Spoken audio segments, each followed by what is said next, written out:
Welcome, Divine Hearts, and thank you so much for being here. My name is Lois, and our beautiful guest that's rejoining us this week is MERISSA Indigo. And MERISSA is a soul embodiment guide, and she has been working very diligently over the past few years to create a vast library of courses, of ebooks, of transmissions to support and assist us as we are all traversing these times of transformation, and also to assist us on our journey of soul embodiment. So let's join together to give MERISSA a huge and warm welcome. Thank you so much for being here again, MERISSA.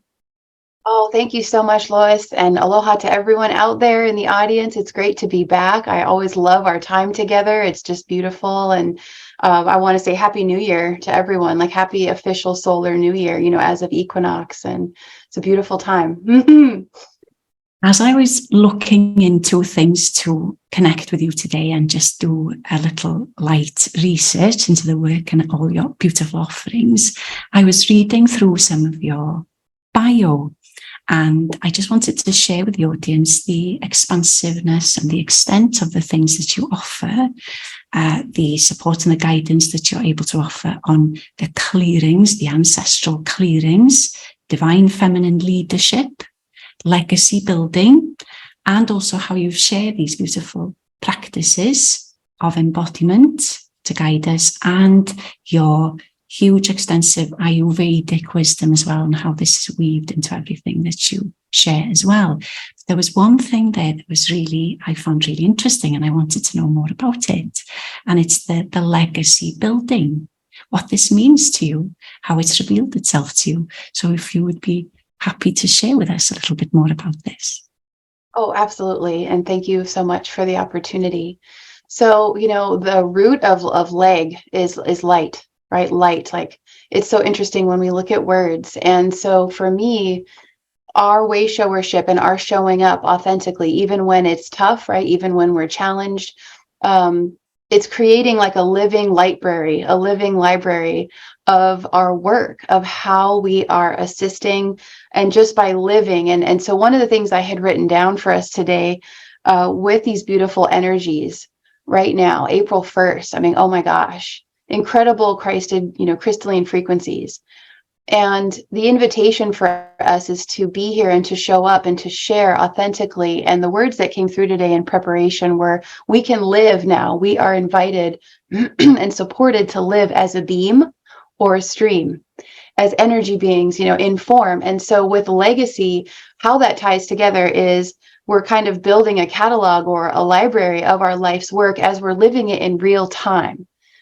So, I've been seeing and noticing this. And so then what came through for me to transcend or to go through it, or whatever we want to say, is this, the work that came through, or these galactic aspects that came through to support, or how Gaia showed up and held me through this. And it's a gift, and now it's a book, our whole life just really living as open as we can and raw. And sometimes that, as we're transitioning from the human way, we can feel vulnerable, but it's a transparency that is also a legacy that we're leaving behind. I don't really want to say behind, but a tangible, measurable kind of flow of information to support the multiple waves and waves and waves of individuals.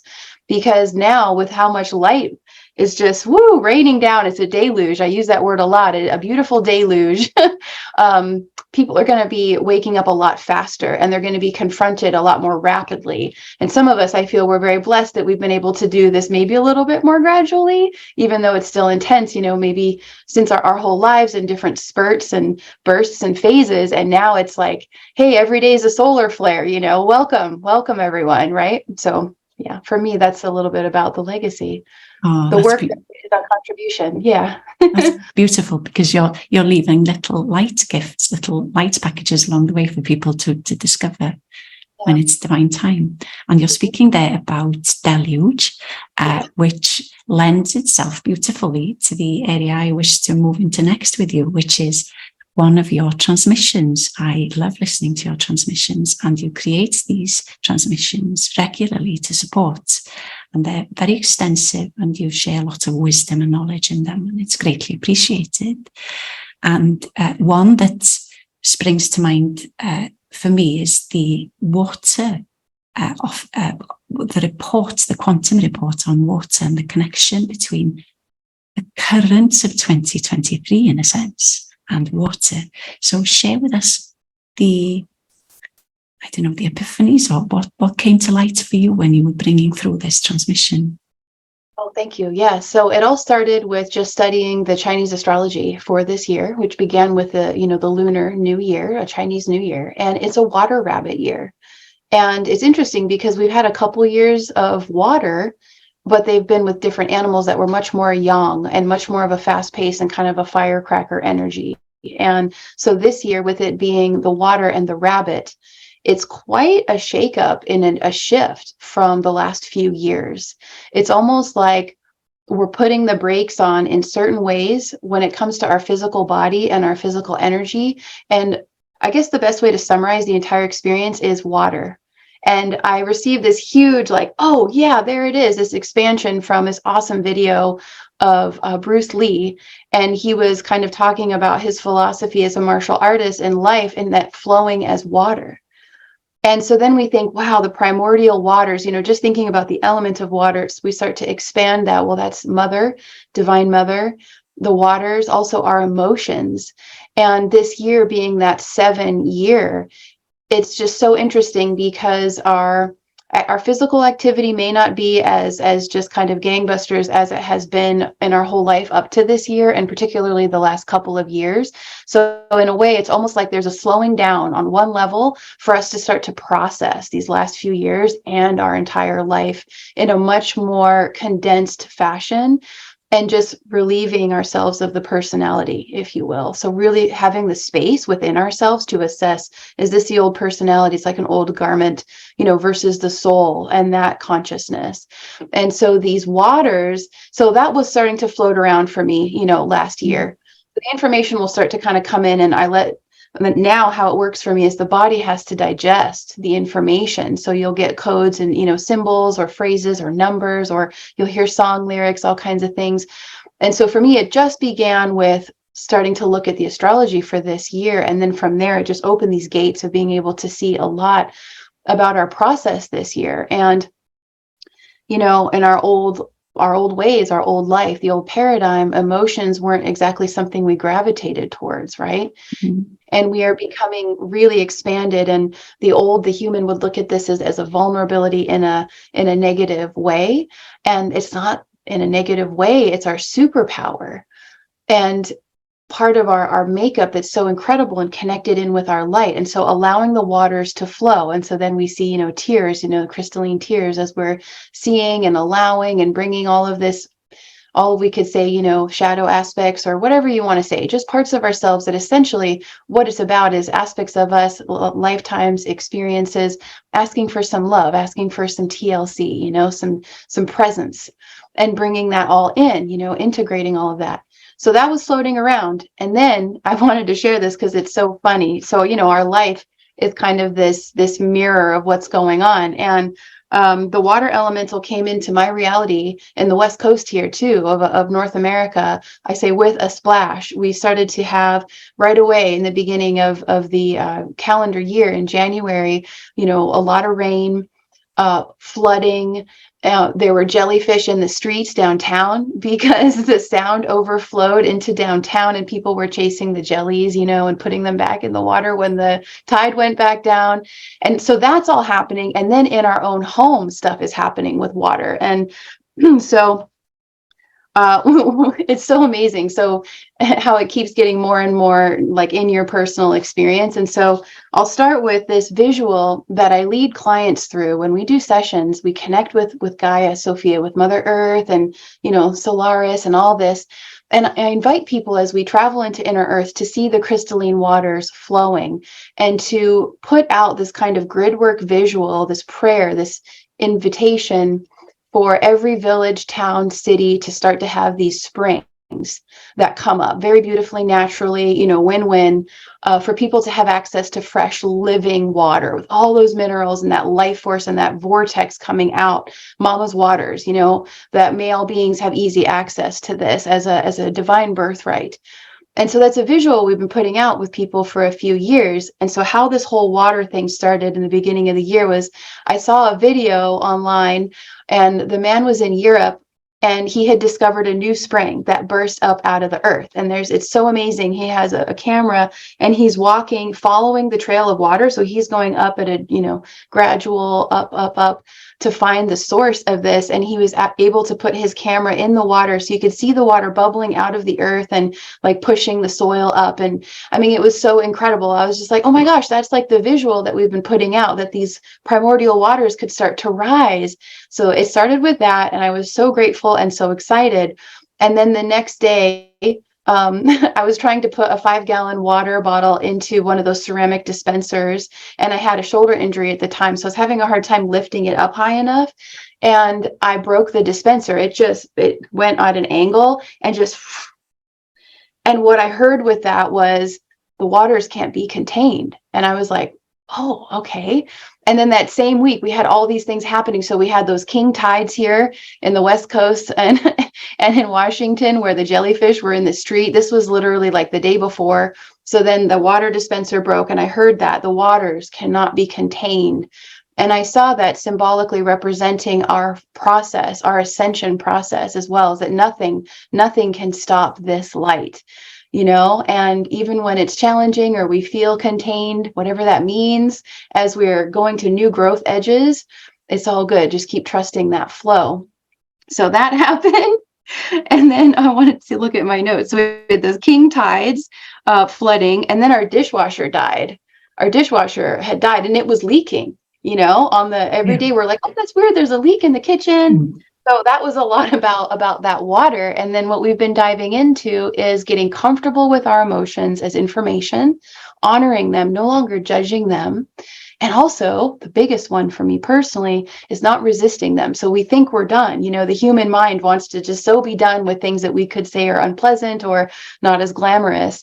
And really becoming so neutral that it's all information, it's all energy. Let's dive into it fully. Let's be present with it and see what happens. And then getting to the other side. And so there's this neutralizing of all of our definitions, just like water, water flows and it can't be contained. And there's no such thing as an obstacle to water too. If you observe a stream, even when there's a boulder in that stream, at first the water, you might see a little bit of pushback. You can see the ripples going back a tiny bit from that boulder. But then what does the water do? It's like, okay, this isn't really going. And it just flows around. And so if we could have this softness, this tension-free approach as energy beings, it's very Taoist, very much in the flow. And that's what we mean by we can freely, if we so desire, if it appeals to us at this time, live as a beam of light or a stream. Life is a stream, right? And then we hear that song, merrily, merrily, merrily down the stream. So whatever is presenting, can we bring that joy and innocence and trust and just, okay, I'm just going to fall into this, arms wide open, and no resistance, like the water. So beautiful. And I love the practicality of your universe as well. My universe is very similar in the sense it will show me very practically and to make those connections with the outer inner, so that we get to understand that there's no separation and it's saying the same thing. So you've been speaking and sharing beautifully with us about water and this element and the properties and the power of it. Let's move into Solaria. Okay. Because it's such a different energy, and you have so many beautiful offerings that shed light on Solaria. And there's one sentence that I saw that you say, it's becoming a sovereign Solaria, and I love this. So share your wisdom around Solaria, and what this means for us, or what we can expect when we start to access this. Beautiful. Thank you so much. Well, and it's just such a perfect time too, because, symbolically speaking, right now we're getting into, like, tomorrow is going to be Palm Sunday, and then this is the Holy Week, and we have these energies, the symbolic energies of resurrection and the Christed consciousness, and just so incredible. And so Solaria is really about the light of our soul, that we become free, we liberate ourselves to express as our own sun. We become a sun, a sovereign being, a Christed sun here. And that light of the soul has this direct connection to Solaria here, our local star, and then all these beings supporting as well, these solar beings. But then it's almost like, if you could imagine all of these orbs lined up, like boom, boom, boom, boom, boom. So we have Solaria, and then sun, the grand central or central sun, grand central sun, and so on and so on. And it's like these massive consciousnesses are condensing beams of information going through each sun at a time until it comes to us, into the heart, into the soul, and into our life to be expressed in our life. So it's a beautiful simplification and a clarification, and shining like the sun. And ironically, just to share how our life works so that people can start to see, we're put in these situations where the human may not be happy about it. We may have judgment, or this isn't what I want kind of thing, and then, so how I'll share this. So how all of this started with Solaria was a few years ago. We relocated from Southern California to the Pacific Northwest. And there's been a lot of work with the North Star, True North, all of these different themes coming through by us moving to the North. And as Mediterranean people, this is the most North we've ever been in our lives. And so where we are in Washington State, the sun comes and goes. It's not a everyday, you can just expect her, him, it. It's a Trinity consciousness, to be here every day. And so when I first moved up here, I was really struggling, because I thought, how am I going to shine my light if there's no way to charge? Like, this is really gnarly for me. And I was having a breakdown. It was one of those powerful contraction, breakdown, breakthrough moments. And I was just sitting with higher self and just like, I think I'm going to die here. I don't know how I can do this and maintain this frequency. And it's more of the Syrian aspects that come through that are very non-emotive, and they were very blunt. They say, you become the sun. And I mean, you could have knocked me over with a feather. I was like, you got to be kidding me. Like, how on earth am I going to do that? And so I just stayed open. I'm like, well, okay. So candle flame, and twinkly lights and the Andaras, and learning how to cultivate that light through the soul, through a more of a telepathic connection. And obviously Solaris is always there, even if it's covered up, with the overcast. But that's what was the precursor to this, was having to feel like you're almost in the dark a lot more than you would prefer, to be able to realize you have it within you. So there's no such thing as a limitation or a separation, is what they consistently show us. It's all in the mind. It's all programming. So that's where it started. Wow, that's wonderful. That's wonderful. And the practices that we can do to really initiate that little flame becoming much more of a fire inside. That's really beautiful, really cultivating it.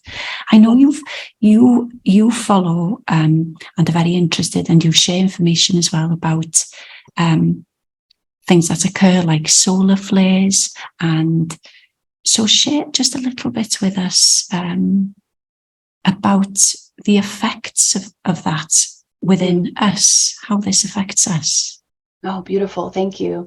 Yeah, so I'm very passionate about this, just from my own physical experiences, because it's a lot to adjust to. It's a lot for our consciousness to surrender and to trust the light body, and to start to understand that this is actually natural. And the Egyptians, Akhenaten, came through, and the solar rishi came through to show us how our bodies are made for this.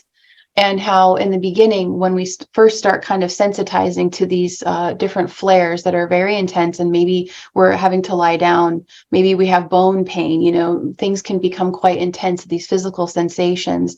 And it would bring up what we call in the different Eastern traditions, the death urge, which is where a lot of us have this pre-programming. I call it, we have matrix preloaded with certain things for us to transcend, like illusions that are more challenging. They feel really real and look real and all that for us, because we wanted to challenge ourselves in this experience. We really want to expand big.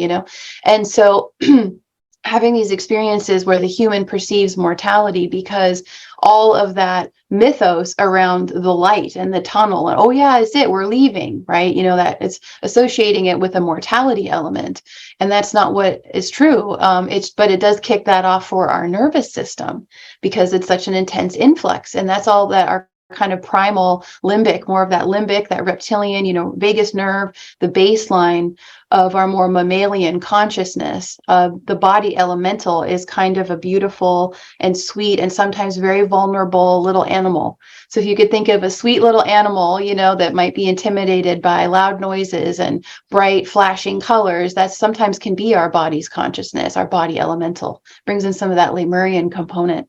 And so we can have these intense experiences, but the solar rishi came through to say, oh no, you were made for this. You were made for this. You've done this before. Just, we're here. I was okay. And then they showed ways to pull the light in. Like you could put the soles of your feet up to the sunlight and pull that gold plasma, honey, amber plasma, Christed gold in through the soles of the feet, chakras, and same for the palms of the hands. And when you have sunlight, take it in on your body and see that your pores are drinking it. Every orifice is drinking it. The eyes are absorbing it. Also opening your mouth and like imagining like you're drinking it like orange juice, eating that gold plasma, inviting it to be digested, and also to shine the sun on your teeth and your tongue. We don't usually get the sun on these places, and it can really support the process. So that was a few years back when the solar rishi came, and I had a course with them and a little book I wrote, and then it continued. I just had to keep trusting what they were showing me without any hard evidence, if you will, so to speak. Until more recently, when Akhenaten came through and Tutankhamun came through, and they were saying, check out antiquity, check out the solar cultures. And I was like, oh my goodness. And all this stuff started to connect. And we study many ancient cultures. It's like, look, sun worshipers were around for a long time, and they had some serious information for us to use in the modern era, right? And so that was really fascinating. And we can even look at the carbon dating of trees, show us we have had massive solar cycles like this. It's a periodic thing that humanity goes through. And it is a rigorous process. Right now, I know quite a few people that are having higher blood pressure or headaches or physical pain, like different parts of the body. But also extreme fatigue sometimes. And I call it pancake mode, or when it's really gnarly, I call it, okay, I'm melted. I'm just melted. And we'll get these, spirit will say, higher self will say, move very slowly today, because this is a very intense energy coming down. It's all electromagnetics, and we are electromagnetic beings, right? How the heart works, how the mind works. And so when these are very intense frequencies, and I have in my guidebook how to track all of this. You can watch it, and eventually you don't even have to look at what's going on. You'll know. You start to build an inventory, like, oh, I bet this is an X-class flare with how I'm feeling. Then a couple years down the line, you're like, I don't have the same experiences from this X-class flare. Now I'm energized. Like, wow, this is really great. And you may still have physical discomfort, but instead of being melted in a pancake, all of a sudden you're like Lisa Brown will say, Energizer Bunny, on crack or something. Like you're really energized, and the visuals, the downloads, the uploads, they're coming through. And so if I could just give any support for this, it would be the less resistance we have to this, the less pain we'll have. We are going to experience some physical pain. So if we can transcend our fear of pain and because really it just brings up old experiences, and it's not a punishment. It's not, so we can really start to look at it when we don't feel well. It can really bring up our victim consciousness in a wonderful way, our inner little kid that's like, doesn't like dealing with a fever. It's amazing. It's all an opportunity to see more, like, where am I not able to embrace this experience and just, okay. And so now it's gotten to the point where when it starts to come, I'm just like, all right, I'm going to lay down. I have the Andaras with me. Maybe I'll listen to some beautiful music. Sometimes you have to just have your eyes closed, and you have to have the room a little dark, and it's just like a light show. You close your eyes and you just kind of go through your whole body and just see where your vision is called. And you can see everything happening in deep space, inside of you, because it's the same place, right? Yeah. Yeah. Thank you so much, and thank you for offering up so many little practices there for people to use as well. Oh, yes. And I took a note on this because it delights me to know. And as you know, Lois, I love to share whenever I come across them, the Aurora Borealis photos. And when we see those, that lets us know, oh, wow, okay, yes, some serious solar winds, beautiful frequencies are coming down upon us, and they're getting lower and lower where more southern states and parts of the planet can see them.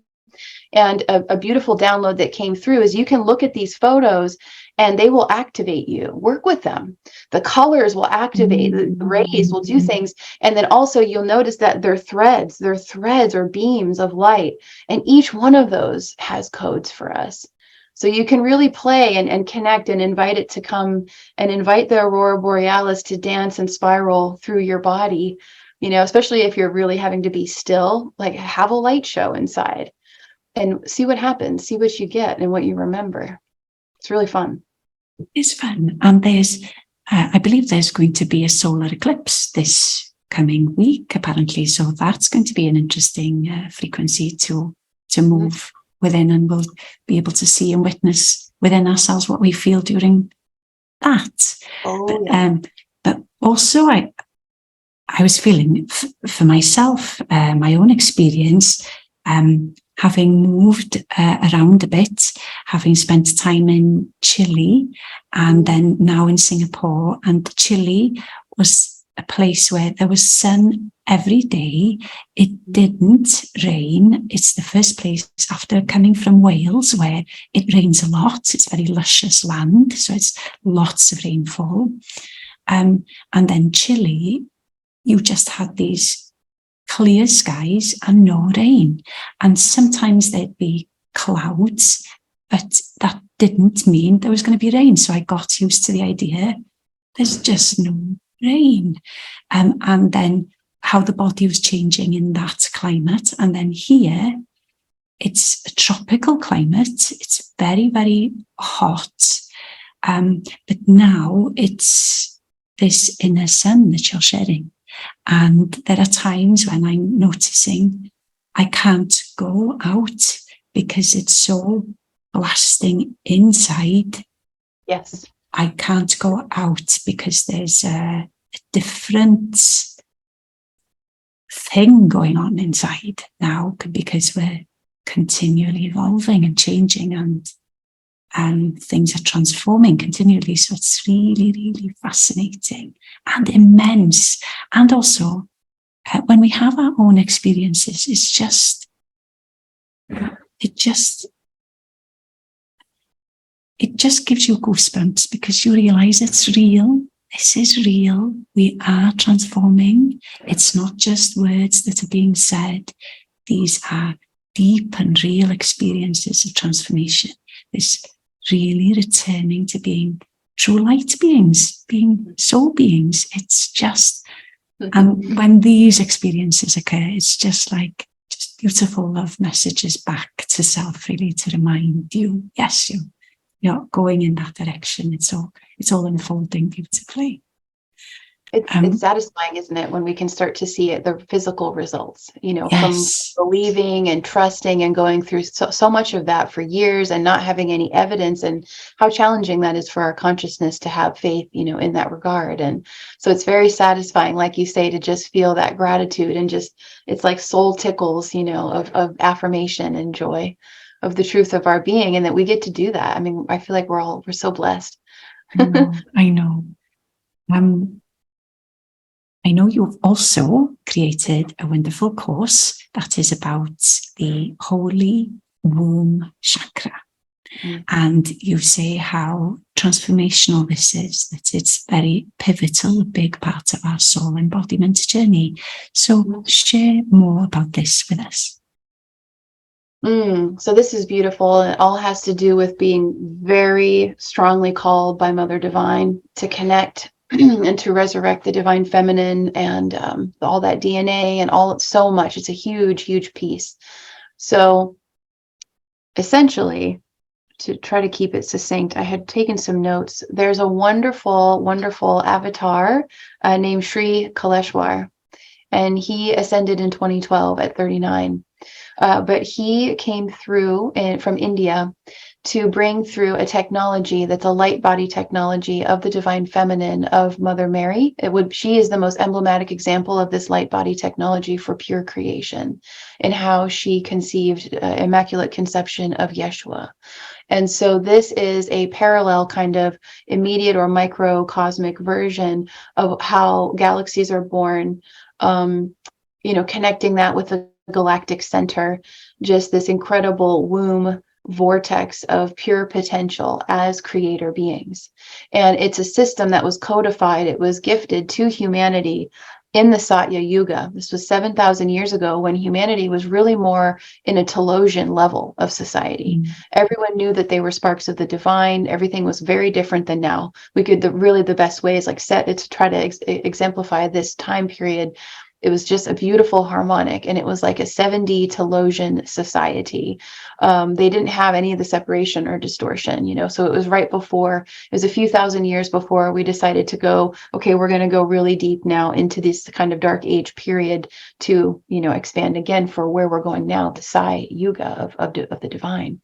And so it's the light body technology of Mother Divine.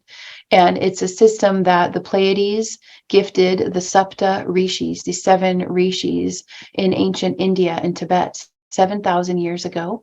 And again, it was, Mary and the Essenes and all of these beautiful mystery school traditions are very much intertwined with this technology of divine creation. Parthenogenesis is another way to talk about this, where women are essentially impregnated by their love for the divine and can conceive immaculately. But this concept is not just for birthing physical children, it's also being a creator being, whether it's, our passions for building new earth together, or a new book that's coming through, or something, some creative, some way of using, and it has a creative life force energy, and it has to do with connecting ourselves and merging with the elemental realms and activating the elemental body within ourselves and this is where that Ayurveda comes in, is each of us is a unique composite of the elements, where we may have more dominance in certain elemental patterns than others. And it's about building that balance so then we are balanced, as a universe again. And it's a system of mantra, which is the light language. It's a very beautiful and powerful primordial sound technology, where we become the instruments of primordial celestial forces, God forces of creation, through the Sanskrit light language. So it's activating ourselves with the Sanskrit, and there's very particular beautiful geometric patterns, or yantras that you can look at that become multidimensional, like wormholes and other mandalas that are structures of divine architecture for us to work with. And the Holy Womb Chakra is an etheric chakra. It's called the Nada Bindu, that everyone has, no matter what body. So men and women have this because we all come through a mother.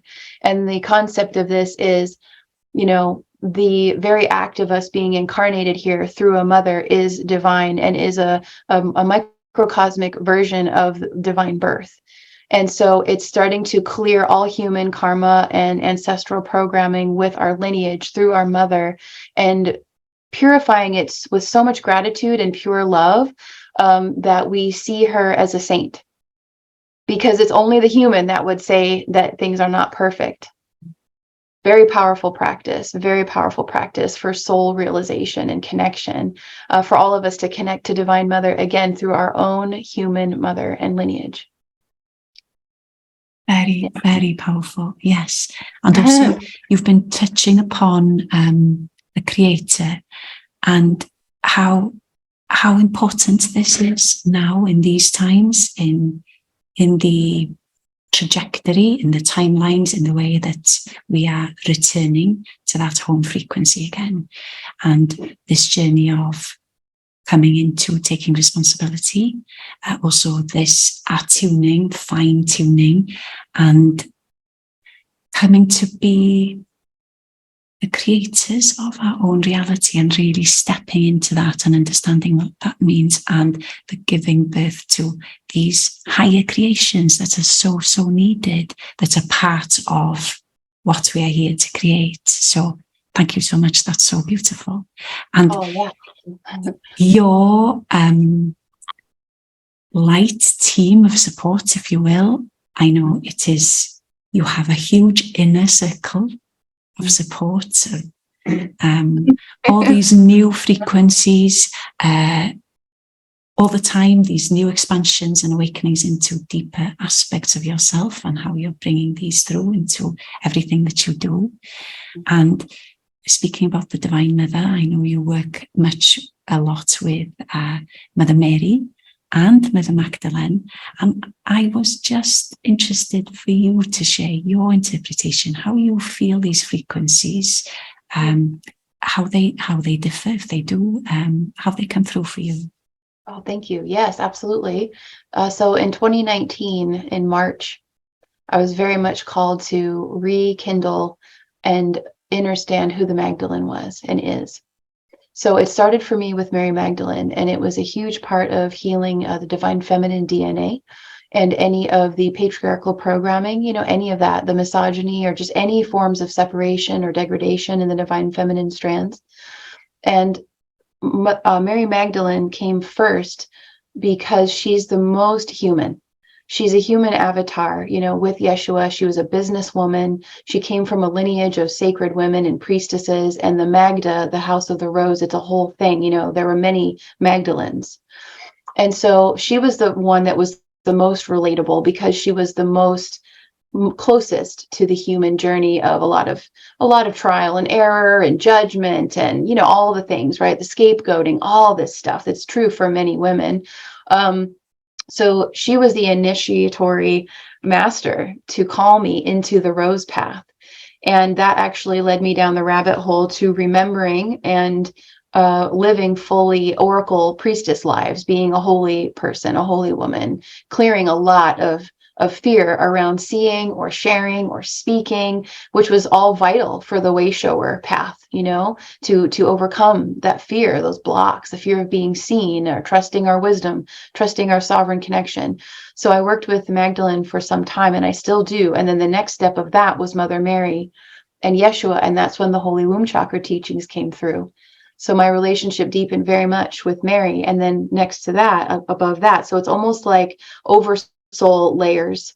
Then there's Mother Divine, or Sophia, and Cosmic Sophia Christ, the celestial divine mother that is here. And then from there, taking all of that into a package of the emanations of Divine Mother in her many forms for us to be able to relate and start to build a relationship with these aspects, with these representations of our own truth, our own divinity.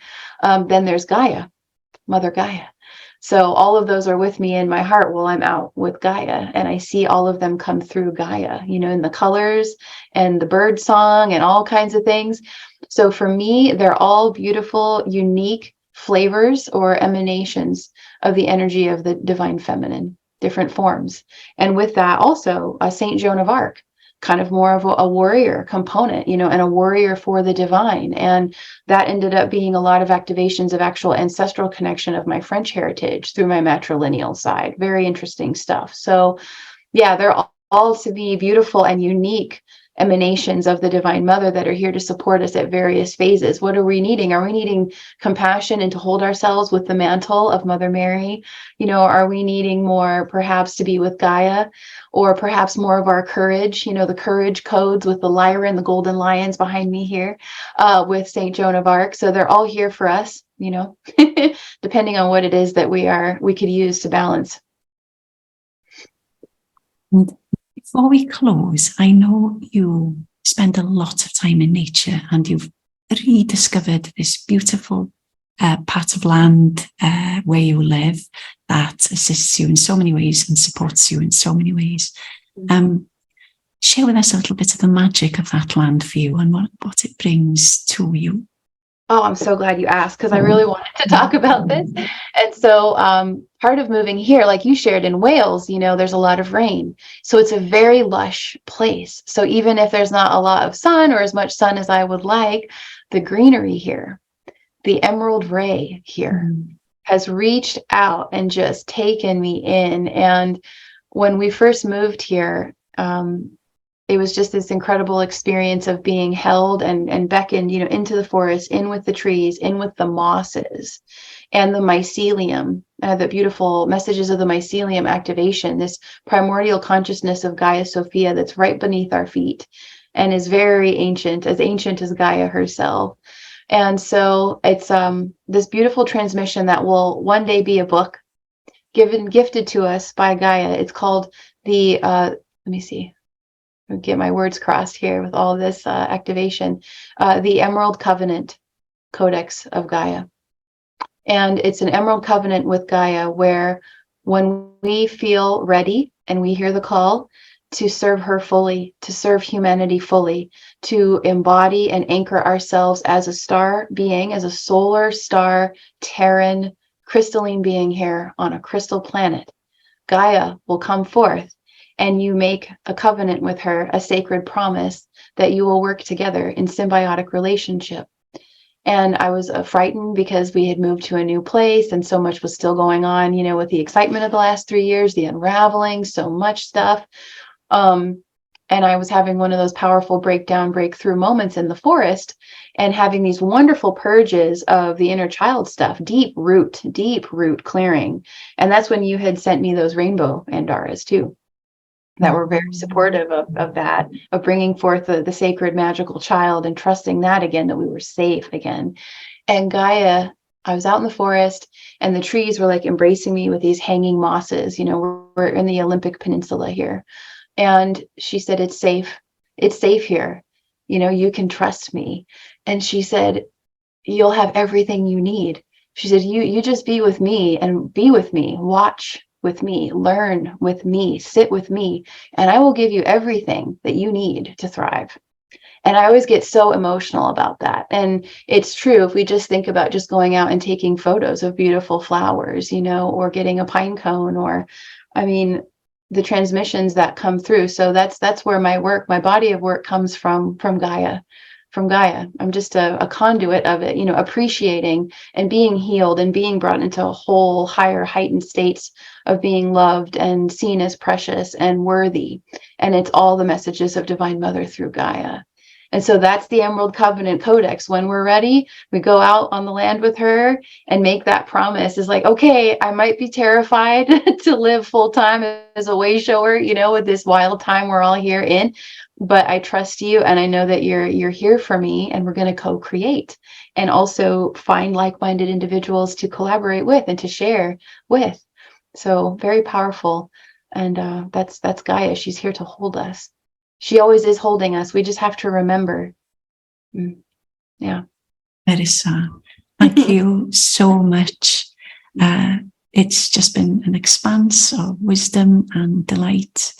And we will be sharing all the information about you underneath this video so people can find you easily, and the vast courses that you have and offerings that you have too. Thank you so much for sharing your beautiful light with us today. Thank you. Bye-bye. Aloha.